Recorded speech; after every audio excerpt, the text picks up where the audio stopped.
Aquel año fue la edición número 80 del Tour de Francia. Este es el recorrido que los participantes tuvieron que afrontar. Comenzó en Bretaña, pasaron por Normandía y recorrieron toda la parte norte de Francia. Después los Alpes. Una vez cruzados estos pasaron a la parte sur de Francia, atravesando los Pirineos y concluyendo la carrera en París. Estamos viendo la etapa prólogo y el maillot rosa de Alex Zülle, el hombre que hizo su primera aparición en el Tour de Francia hacía un año. Realizó un buen prólogo, alcanzó la segunda posición y poco después se haría con el maillot amarillo. Más tarde saldría Indurain, que sería el último corredor en tomar la salida, ya que fue el vencedor del Tour del año anterior.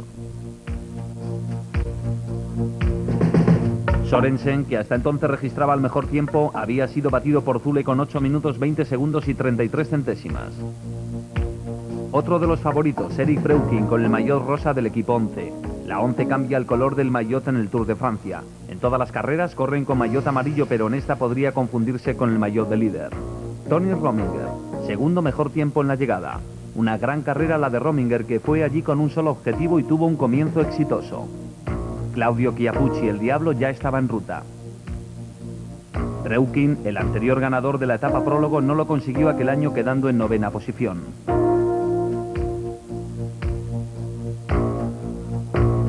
Pero vemos al hombre que marcó el ritmo volando en la subida, Miguel Indurain.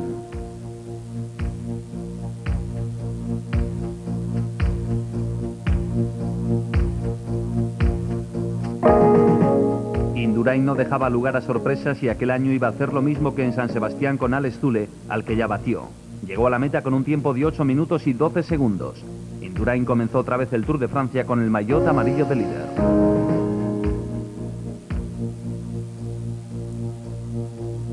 La primera etapa nos llevó desde Luzón hasta Les Sables-d'Olonne. Capio estaba intentando hacerse un hueco por fuera. Fue un sprint realmente apretado. Finalmente Cipollini ganó claramente en la línea de meta.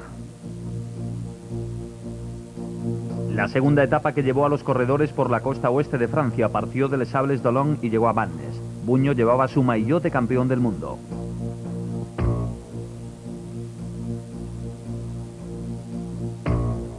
Ocho corredores estaban en cabeza y Buño era quien marcaba el ritmo.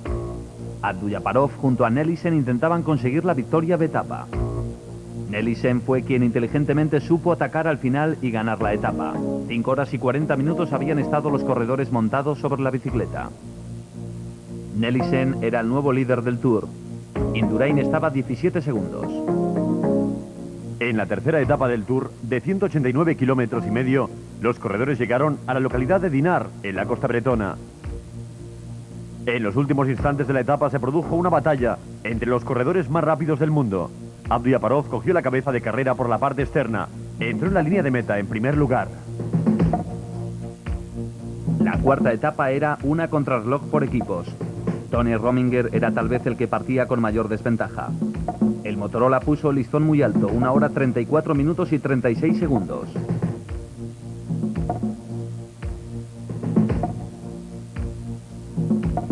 El equipo Class llegó solo con 5 corredores y 1 hora 37 minutos 16 segundos. El MG consiguió el mejor tiempo con un crono de 1 hora 34:10. Banesto solo podía conseguir momentáneamente la quinta plaza, con Gerardi a la cabeza. Gatorade llegó a meta, pero su tiempo no iba a ser bueno. La 11 hizo una gran contrarreloj, pero se quedó a 5 segundos del MG. Segundo puesto. Tercero fue Motorola.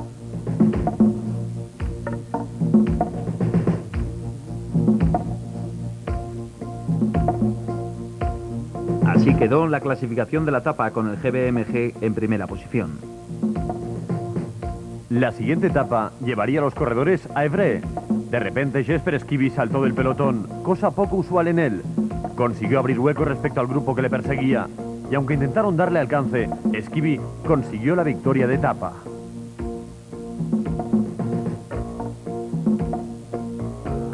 La sexta etapa del Tour, que salió de Évreux, llegaría hasta Amiens. 3 corredores protagonizaron la escapada más importante del día, y finalmente fue el belga Johan Brunel el que se plantó solo en línea de meta. Brunel entró como vencedor de etapa. Era la primera victoria belga desde hacía mucho tiempo.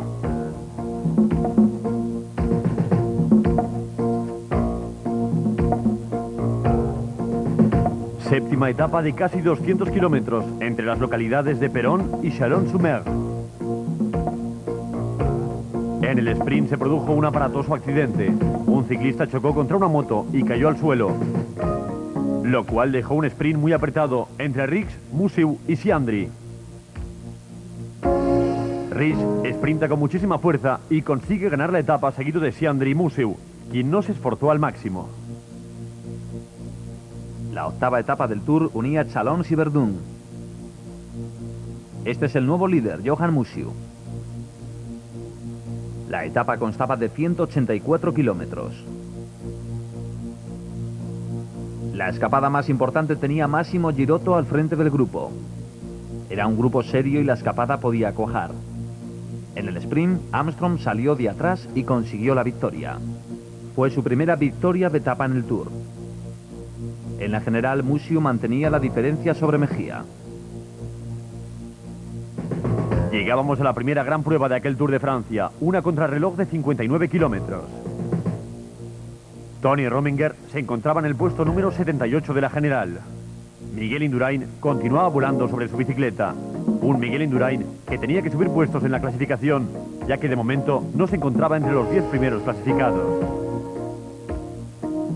Buño entró en meta, aventajando en 31 segundos el tiempo conseguido por Rominger. El campeón del mundo se mantenía como uno de los candidatos a desafiar a Miguel Indurain, pero Indurain iba a conseguir el mejor tiempo de la contrarreloj, al igual que sucedió en Luxemburgo. Llegó a la meta con una diferencia de 2 minutos y 11 segundos con respecto a Buño. Breukin concluyó aquella etapa en tercera posición por detrás de Buño e Indurain. Miguel Indurain volvió a enfundarse el maillot amarillo que le acreditaba como nuevo líder del Tour de Francia. El Col del Galibier sería el punto más alto de la 10ª etapa. Se partió de Villard-de-Lans. Fue la primera etapa montañosa de los Alpes, teniendo el primer puerto en el Col de Glandon.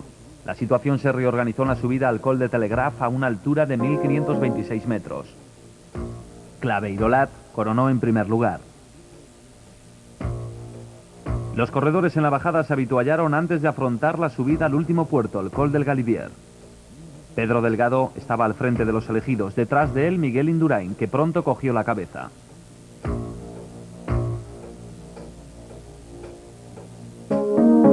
Los corredores comenzaban a afrontar las primeras rampas del Col del Galibier. Se formó un grupo con 4 corredores: Yáscula, Indurain, con el maillot amarillo Tony Rominger y Andrew Hamstin. Por detrás, el grupo de Buño, que llevaba una desventaja de 4 minutos. Álvaro Mejía consiguió llegar a ese grupo de 4 escapados. Había pues 2 corredores del Motorola y 1 del Clash. Tony Rominger, que perdió muchísimo tiempo en la contrarreloj por equipos, ya que se quedó sin 2 de sus compañeros, iba a tener que luchar lo indecible para rebajar la diferencia con respecto a Miguel Indurain. Por detrás, el grupo perseguidor se encontraba en las rampas más duras del Galibier. Rominger, que llegaba a la zona cubierta de nieve, era seguido por Indurain, que asumía el mando del grupo y tampoco cedía ningún relevo. Indurain estaba manteniendo y sujetando perfectamente al corredor suizo. Rominger había ganado las 2 últimas ediciones de la Vuelta a España y aquella era su segunda participación en el Tour de Francia. La carretera se tornaba muy estrecha, la pendiente era más pronunciada y todavía tenían 800 metros de subida hasta llegar al Galibier. Indurain había tomado las riendas queriendo imponer su autoridad y demostrar a Rominger que por algo era el maillot amarillo. Esta era una de las cimas más altas del Tour. Rominger volvió a tomar la cabeza del grupo. Andrew Hamstin se separó de ellos, pero Álvaro Mejía se mantenía. Breukin, junto a Rincón, llegaba a la cima con 2 minutos de retraso respecto al grupo de los 3. Mucho más rezagado aparecía Alex Zule, que en aquella etapa podía estar diciendo adiós al Tour de Francia. Otro hombre que estaba perdiendo tiempo era Chiappucci. El grupo de cabeza estaba pasando por la pancarta de 1 kilómetro para la meta, y Miguel Indurain, bastante satisfecho, probablemente no imaginaba lo bien que Rominger iba a funcionar en aquel primer día de los Alpes. Rominger quería probar a Indurain en aquella etapa, y ahora lo iba a hacer. Indurain había estado controlando perfectamente las 3 ascensiones de la etapa, y Rominger no tuvo ninguna oportunidad de poder atacar. Indurain iba en cabeza del grupo cuando se acercaban a la meta. Se repetía la historia de 1974, con Bernard Tevenet, quien una vez ganada esa etapa, comenzó a tener serias opciones a la victoria final. Lo mismo ocurría con Indurain. Rominger adelantó a Indurain. Tomó la última curva en primera posición. Iba a ser una llegada muy apretada. Los tres corredores iban juntos. De los tres, parecía que Rominger era el más indicado para este tipo de final de etapa. Mejía se colocó tras la rueda de Rominger. Indurain estaba en tercera posición. Finalmente Rominger obtuvo su primera victoria en el Tour de Francia. Rominger era el hombre del día. Tras esa etapa, en la general Mejía se colocaba a 3:08 y Rominger era ya quinto. Llegamos al segundo día de montaña en los Alpes. En el primer puerto, el Col d'Issoar, Indurain controlaba el grupo aunque entraba en quinta posición. Cassani, el rey de la montaña, hizo una tentativa de fuga. Nos íbamos acercando al segundo puerto, el Col de Bars. Indurain en carrera estaba arropado por sus hombres en el grupo perseguidor. Forzaron la máquina para rebajar un poco la diferencia con respecto a Cassani, aunque no iban a evitar que coronase en primera posición. Chiappucci fue segundo después de que pasara algo más de un minuto de la llegada de Cassani. Pero Chiappucci en el siguiente puerto tendría problemas. El resto de los corredores intentaban dosificar las fuerzas ya que era una larguísima subida. Más de una hora se tarda en coronar el Col de la Bonette. El Claas había conseguido tomar la cabeza de carrera, ya que Indurain era el hombre que más les preocupaba. Indurain llevaba un pedaleo muy suelto. Iba marcando perfectamente a Rominger. Rominger el día anterior demostró su poderío en la montaña. No había motivo para acelerar el ritmo en aquella larguísima subida. Por delante, Pedro Delgado había perdido contacto con Robert Millar. Los dos corredores habían saltado o iban en cabeza. Millar estaba imponiendo un ritmo muy fuerte, lo cual era muy peligroso al quedar tanta distancia hasta la cima.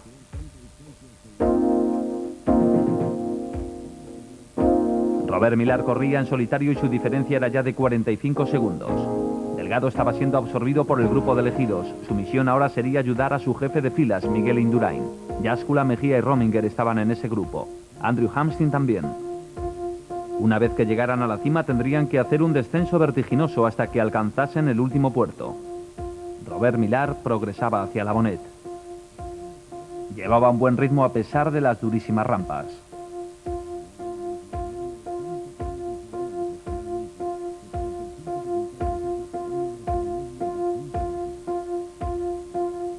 Por detrás el grupo perseguidor con John Unzaga a la cabeza. Junto a él Indurain, Mejía, Conti, Hamstin, Rominger y cerrando Pedro Delgado. Justo detrás de ellos e intentando entrar en el grupo estaba Zenon Yáscula, quien si seguía corriendo de aquel modo podía asegurarse una de las posiciones de privilegio del Tour. Por fin la llegada a la Bonette. Solo quedaba el Col d'Issolat de 2000 metros, que era la primera vez que se subía y que tenía muchas curvas en el trazado. Tras el paso de Robert Millar, el segundo fue Tony Rominger con una desventaja de 1 minuto y 16 segundos, con Indurain, Mejía y Delgado en ese orden.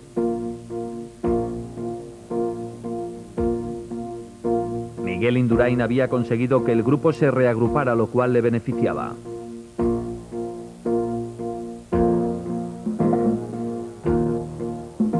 Millar estaba siendo alcanzado por el grupo perseguidor. Realizó una larguísima escapada, pero no pudo resistir los ataques que se le estaban lanzando. Chiappucci se metió en aquel grupo después de realizar un tremendo descenso del Col de la Bonette. Llegó a la cima con una desventaja de 3 minutos, pero en el descenso consiguió enlazar con el grupo principal. Una victoria de etapa en los Alpes podría ser un bonito final para Chiappucci. El corredor que se situó a su rueda fue Rich. Yáscula aceleró el ritmo y Hamstin se quedó, ya que no tuvo la fuerza suficiente para dar alcance al grupo. Indurain no mostraba ningún síntoma de cansancio, no parecía estar sintiendo la presión. Rominger, abriendo el camino, no pudo separarse del líder. Rominger, Rich, Indurain, Chiappucci y Mejía eran los nombres que se perfilaban para aquel Tour de Francia. Millar se quedaba. Aún así, había hecho una tremenda carrera después de la subida al Col de la Bonnet.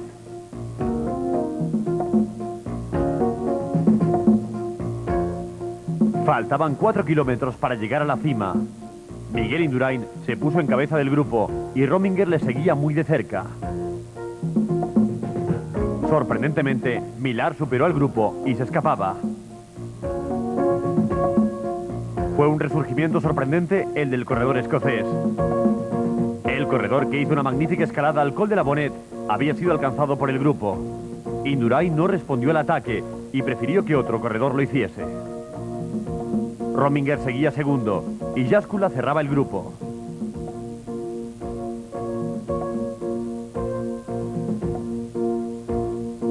El tremendo ritmo que impuso Miguel Indurain le podía permitir dar alcance a Robert Millar.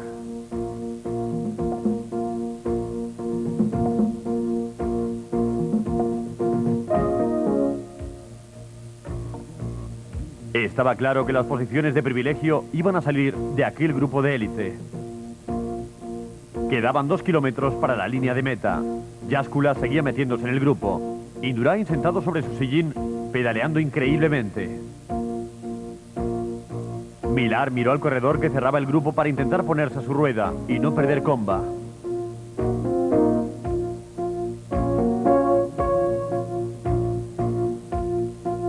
Riggs había sido la verdadera sorpresa e iba a conseguir una de las posiciones de privilegio en la clasificación general. Jaskula intentaba remontar posiciones. Chiappucci lo observaba de cerca.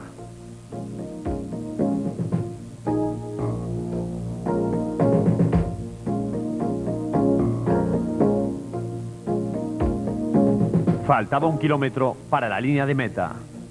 Ya estaban llegando a la cima. Jaskula era el corredor que había saltado. Rominger salió inmediatamente detrás de él. Y junto a Rominger, Indurain, que era el hombre que lo marcaba constantemente. Dejaron a Jaskula y Rominger fue el hombre que lanzó un contraataque al que respondió inmediatamente Indurain.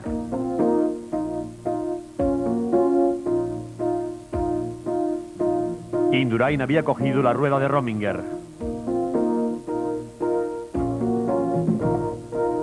Rominger iba a intentar conseguir la victoria en 2 etapas consecutivas.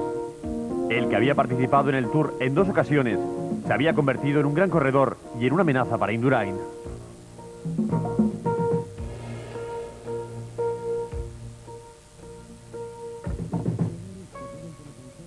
Tras ese paso de los 2 corredores, había una pequeña bajada para llegar a la línea de meta.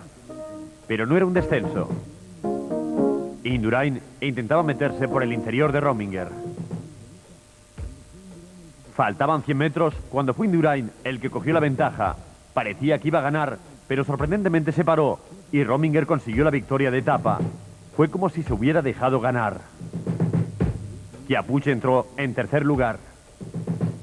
Miguel Indurain, en solo 3 días, había conseguido pasar de tener una desventaja de 3 minutos 17 segundos a colocarse de líder con una ventaja de 3 minutos 23 segundos.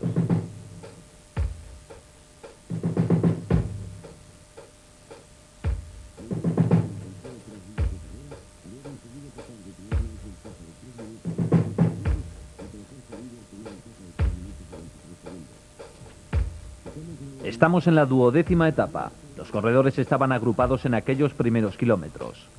Este fue el rostro feliz de la etapa. Flavio Riaccioli, tras 7 horas sentado sobre su sillín, cumpliría la promesa que le había hecho a su gente. Prometió ganar una etapa en el Tour y lo iba a conseguir. Llegó victorioso a la línea de meta. De los 280 kilómetros de que se componía la etapa, corrió 147 en solitario. Le sacó 20 minutos al resto del pelotón, pero en la general llevaba una desventaja de 1 hora y 19 minutos. Y aunque eso no supuso ningún cambio, se anotó su primera victoria en un Tour de Francia. La 13ª etapa era de 182 kilómetros y medio, entre Marsella y Montpellier. Los corredores del Telecom lanzaban el sprint. Rapp estaba al frente del pelotón, preparando quizá el sprint a su compañero Lubdik. Abdujaparov era tercero. Lubdik cogió la cabeza. Abdujaparov iba detrás de él. Finalmente Lubdik ganó la etapa. Musiu entró en tercer lugar. El tiempo caluroso continuó en la 14ª etapa entre las localidades de Montpellier y Perpiñán de 224 kilómetros. El clima era cada vez más caluroso. Roche tentó a los corredores a que se unieran a él en la escapada, pero nadie se animó a acompañarle. 5 corredores salieron tras Roche: Mario Piesa, Brunel, Johnny Pedersen, Pascal Lino y Giancarlo Perini. Tras superar a Roche, Pascal Lino y Giancarlo Perini se fugaron. Ambos estaban muy preocupados por el grupo perseguidor. Lino no quería ponerse en cabeza y Perini temía perder la etapa si se colocaba al frente, pero estaba preparando la estrategia. Sus compañeros de fuga estaban tan solo a 10 segundos. Lino fue finalmente quien lanzó el ataque. El francés había sido muy criticado en aquel Tour por no atacar, pero Perini saldría de atrás con mucha fuerza. Fue un final muy apretado. Finalmente fue Pascal Lino quien cruzó la línea de meta en primer lugar.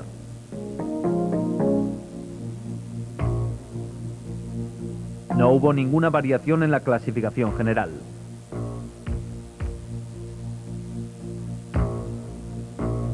La 15ª etapa llevaba a los corredores primero al Col de Joux. Después tendrían que afrontar el puerto de Envalira, de 2.407 metros. Había un grupo escapado de 3 corredores, pero sus posiciones en la clasificación general no eran un peligro. Indurain no estaba demasiado preocupado. En la subida al puerto de Envalira, Virenque era quien tiraba del grupo.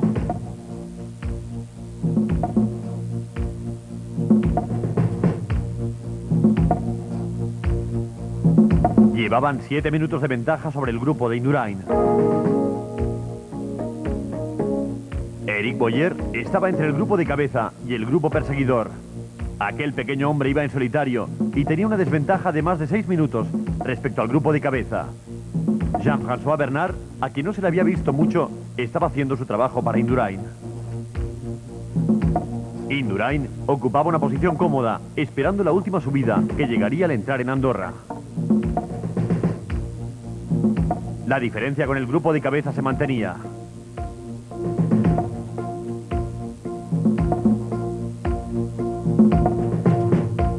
Franco Bona se escapaba del grupo perseguidor e intentaba alcanzar al grupo de 3. Bona fue una de las grandes estrellas de las etapas de los Alpes del año anterior. Consiguió la segunda posición en las 2 etapas de los Alpes.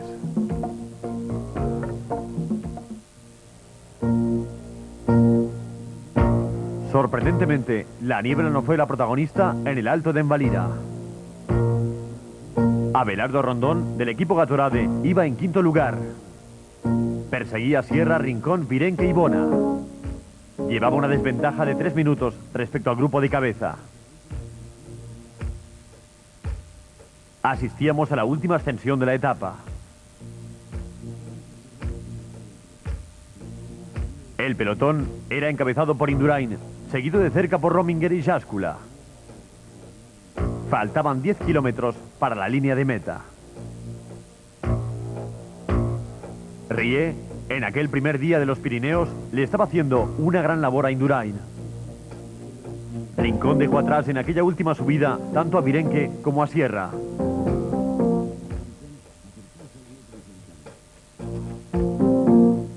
El pequeño grupo, con Bona incluido, iba a intentar dar alcance a Rincón.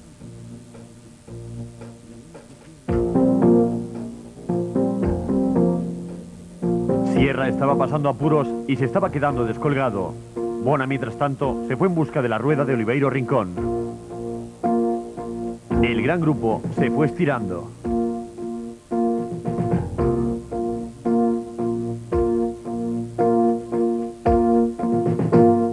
Leonardo Sierra estaba totalmente roto. El venezolano había estado casi todo el día en cabeza. Unzaga, una vez más, llevaba a su líder, Tony Rominger. Mejía estaba detrás de Indurain. Miguel Indurain se puso al frente del pelotón.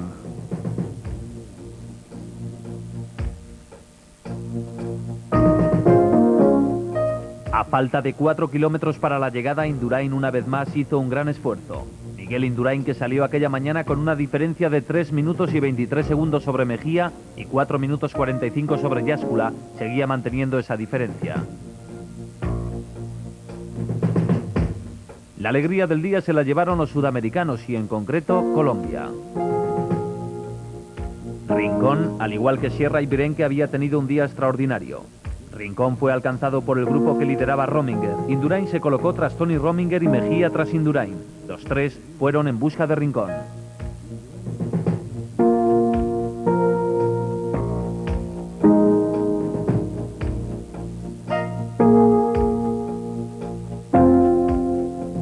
Tras Rominger, Indurain y Mejía, intentaba meterse en el grupo Rys. También se les acercaba a Zenon Yáscula.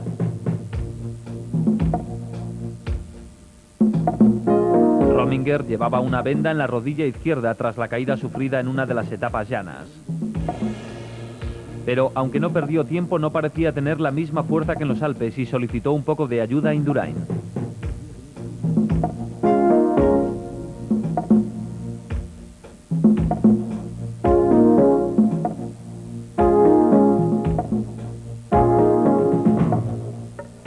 Birenque fue alcanzado.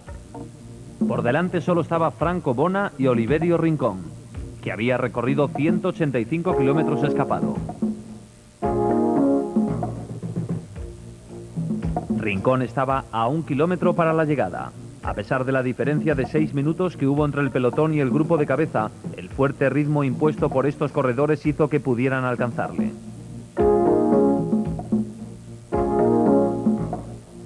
Franco Bona también fue absorbido. Rominger volvió a mirar atrás, a Indurain. Se giró para ver si Indurain estaba ahí. Junto a él estaban Mejía, Yáscula y Rys. Eran los corredores que ocupaban los puestos de privilegio de aquel Tour.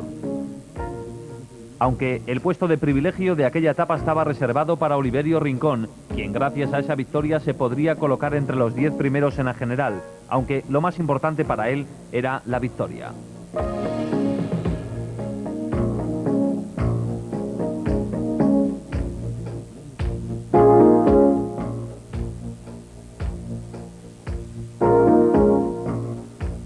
Al resto de los corredores todavía les faltaban 2 minutos para llegar a la meta.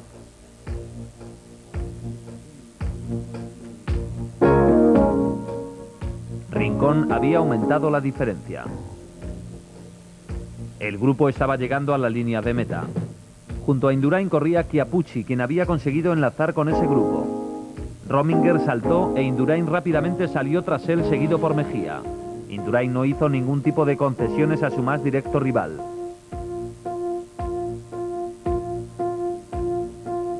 Rominger miró atrás preguntándose qué daño había podido hacer y la respuesta fue ninguno.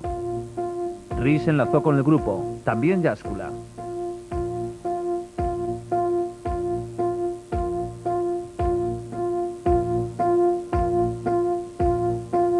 Indurain de nuevo cogió la primera posición del grupo.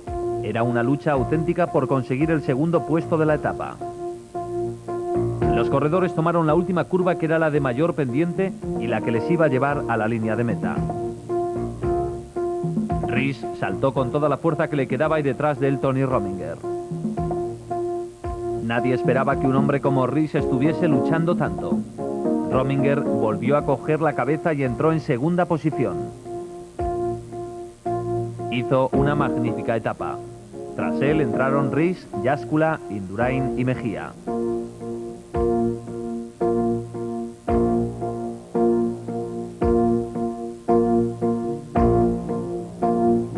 El hombre del día fue Oliverio Rincón.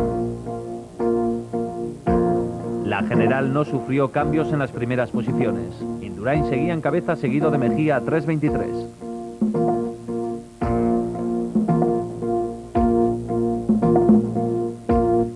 Tras un día de descanso en Andorra, llegamos a la 16ª etapa, primera en el corazón de los Pirineos.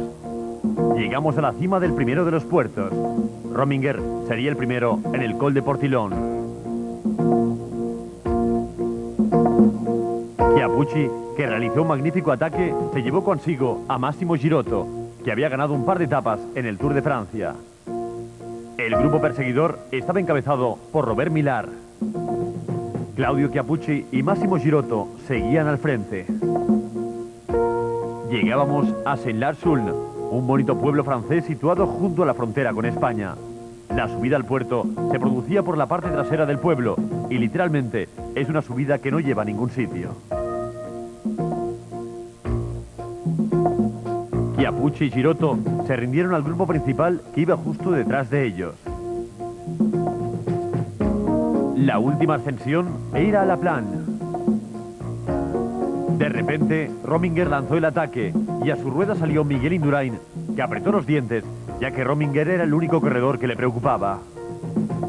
Indurain sabía que si se ponía a rueda de Rominger y conseguía hacer toda la subida junto a él, iba a tener en su mano prácticamente el Tour de Francia. Mejía, poco a poco, consiguió enlazar. Rominger estaba tirando de Indurain.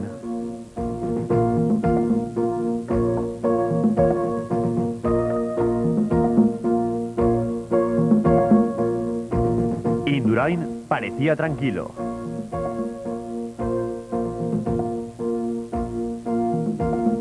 Rominger fue mejorando en su pedalada porque sabía que esta era su última oportunidad para deshacerse de Miguel Indurain.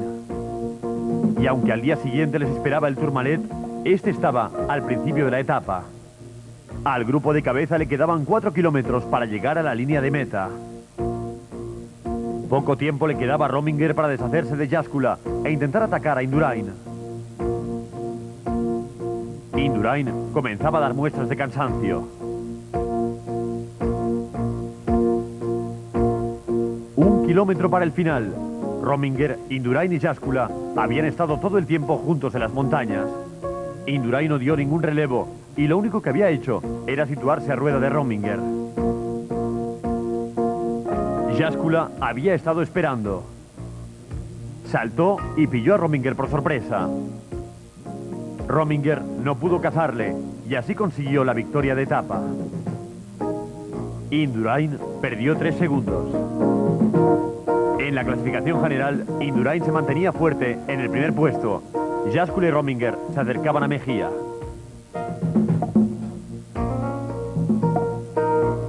La 17ª etapa comenzó con la subida al Col del Tourmalet. Rominger saltó muy pronto en las primeras rampas. Por primera vez en aquel Tour, Rominger puso en apuros a Miguel Indurain. Chiappucci también saltó del grupo de Indurain. Julián Gorospe era el corredor que marcaba el ritmo al grupo del maillot amarillo. El problema era que los puertos estaban al principio de la etapa. Tras cruzar el Col de l'Aubix quedaban 75 kilómetros hasta meta y por lo tanto tenían que sacar ventaja entonces, en la montaña. Indurain, junto a Gorospe, logró alcanzar a Chiappucci. Realmente podían saltar chispas en el Col del Tourmalet.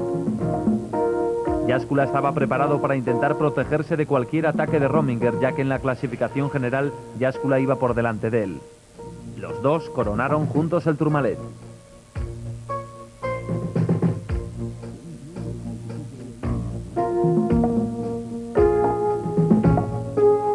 Al pasar el grupo perseguidor, la diferencia era de 49 segundos que Indurain había concedido a Rominger. Esa diferencia no la había permitido en los otros 2 tours que había ganado. Rominger se había escapado él solo en el descenso del Tourmalet y afrontaría él solo el resto de la carrera. Fue el hombre que tras mucho intentarlo consiguió sacar diferencia a Indurain, 50 segundos en el Tourmalet, pero debía afrontar un largo descenso. Era un buen bajador y después tendría que vencer la subida al Col de l'Aubix. Indurain se lanzó en el descenso, tras él Ries. Rominger estaba bajando a tumba abierta. Fue uno de los grandes descensos del Tour. Mientras el gran pelotón llegaba a la cima, nadie sabía qué estaba pasando. No se imaginaban que la carrera se iba a romper tan pronto, pero de hecho Rominger había lanzado un ataque fortísimo. Sorprendentemente, Indurain apareció junto a Rominger. Había recuperado los 50 segundos que perdió en el Tourmalet. Rominger, al ver la estela de Indurain, empezó a pensar que vencer en el Tour era prácticamente imposible.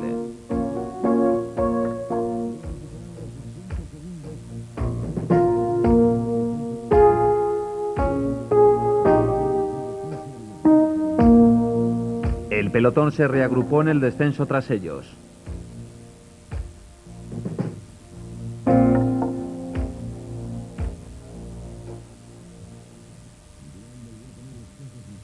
Indurain había vuelto a poner las cosas en su sitio. Mientras, Claudio Chiappucci, corredor que todavía tenía mucho que decir en el Tour, se había escapado en la ascensión al Col de l'Obix, junto a John Unzaga del equipo Class y a un tercer corredor, Massimo Girotto.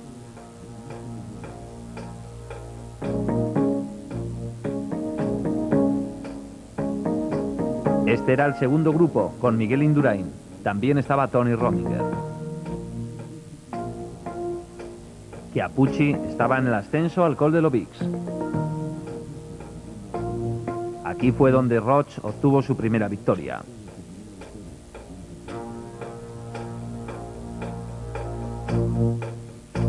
Los corredores del Banesto tiraban del pelotón, que alcanzó al segundo grupo. Gerard Rie, en el margen derecho de la imagen, intentaba mantener un ritmo acelerado, y aún así tranquilo, ya que los tres corredores adelantados no afectaban para nada a Miguel Indurain. Cuando los tres corredores coronaron el último puerto de importancia de aquel Tour, Chiappucci iba en cabeza.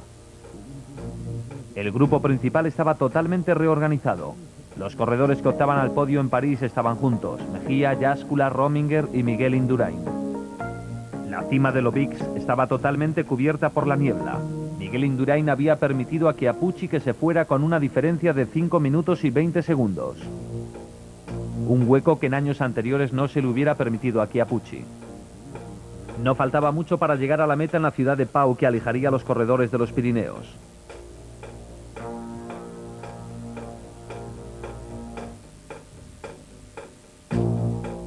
En la llegada a Pau, los tres escapados no temían al pelotón, ya que llevaban bastante ventaja.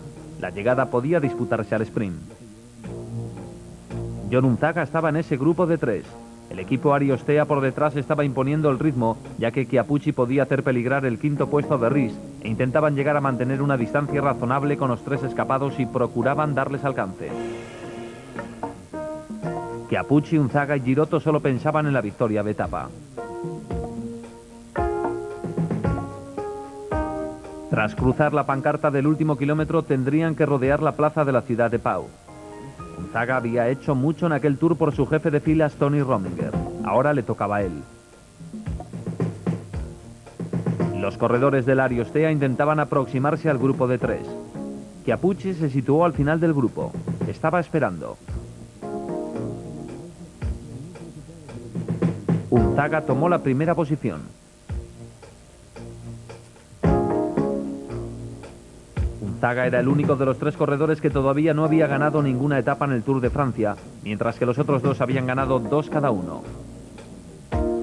Girotto estaba más preocupado por Chiappucci que por Unzaga. El sprint llegó antes de lo que se podía predecir, cuando John Unzaga estaba todavía al frente del grupo. Massimo Girotto pasó a Unzaga, pero Claudio Chiappucci, que corría por el margen derecho de la imagen, lo superó, y sería finalmente Chiappucci quien cruzaría el primero la línea de meta. Ries entraría en cuarta posición intentando recortar algo de tiempo y no perder su puesto en la clasificación general. El resto del pelotón llegó reagrupado. Así quedó la clasificación de la etapa: Chiappucci, Girotto, Unzaga y Ries. En la general, Indurain se mantenía firme. Había pasado ya el Tourmalet. La 18ª etapa transcurría entre Orthez y Burdeos. Tras más de 5 horas, la etapa se resolvió al sprint. Abduyaparov se sentía ganador y levantó los brazos demasiado pronto, aunque finalmente consiguió la victoria. Era su segunda victoria de etapa en el Tour de Francia.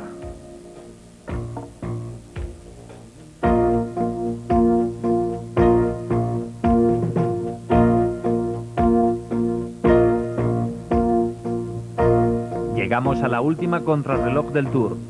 48 kilómetros que se iban a correr entre las localidades de Bretigny, Suror y Moler. Álvaro Mejía sabía que su segunda posición corría peligro, ya que no era un buen contrarrelojista. Rominger estaba haciendo un muy buen tiempo. Indurain, como siempre, llevó un ritmo muy fuerte, marchando a una velocidad muy alta. Rominger dobló a Ries superando una diferencia de 3 minutos. Álvaro Mejía, al pasar por este punto cronometrado, solo había conseguido ser duodécimo. Indurain, al llegar al punto de referencia, solo había podido ser tercero. Rominger le sacaba 45 segundos. Era una de las sorpresas de aquel Tour de Francia. Rominger quizá no estaba pensando en conseguir el maillot amarillo, pero sí en batir a Indurain en aquella etapa.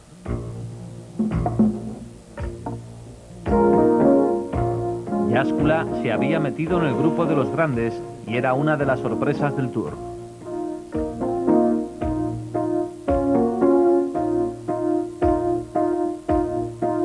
Rominger había llegado a las últimas etapas del Tour con muchas fuerzas.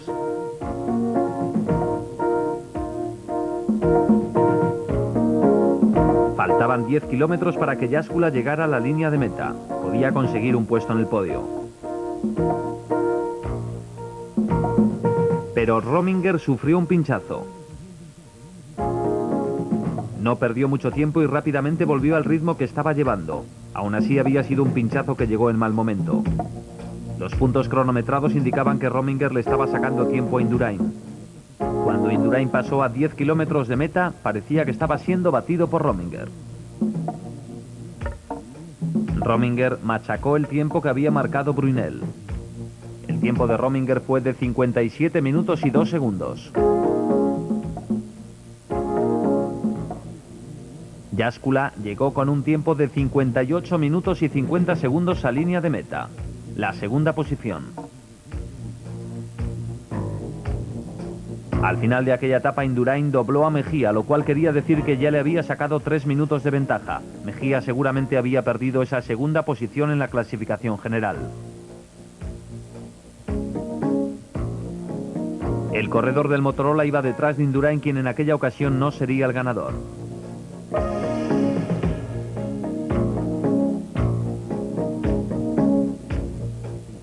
Quien estuvo 2 años sin perder una contrarreloj, sin contar las etapas prólogo, iba a ser superado por Rominger. Miguel Indurain, que llegó a línea de meta superando a Yáscula, cedió 42 segundos a Rominger. Tony Rominger fue el ganador. Su primera posición le permitió conseguir la segunda plaza en la general. La última etapa llevó a los corredores desde Bir-Châtillon hasta París. La carrera llegaba a su fin con la batalla de los sprints en los Campos Elíseos. Abduyaparov iba a intentar conseguir la victoria. 2 años antes, aquí había sufrido una caída. Este año parecía que iba a tener más suerte. Finalmente consiguió la victoria en la etapa. Pero fue Miguel Indurain quien llegó a la línea de meta como ganador por tercera vez consecutiva del Tour de Francia. Aquel Tour lo había ganado de una manera extraordinaria, aunque tuvo momentos de inseguridad.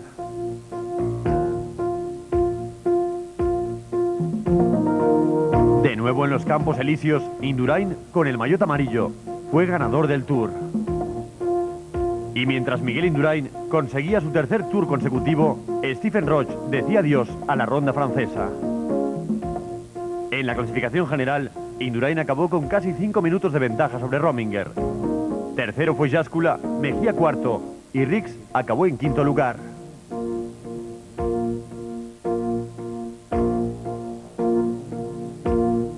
Los Campos Elíseos saludaban de nuevo al ganador del Tour de Francia, Miguel Indurain.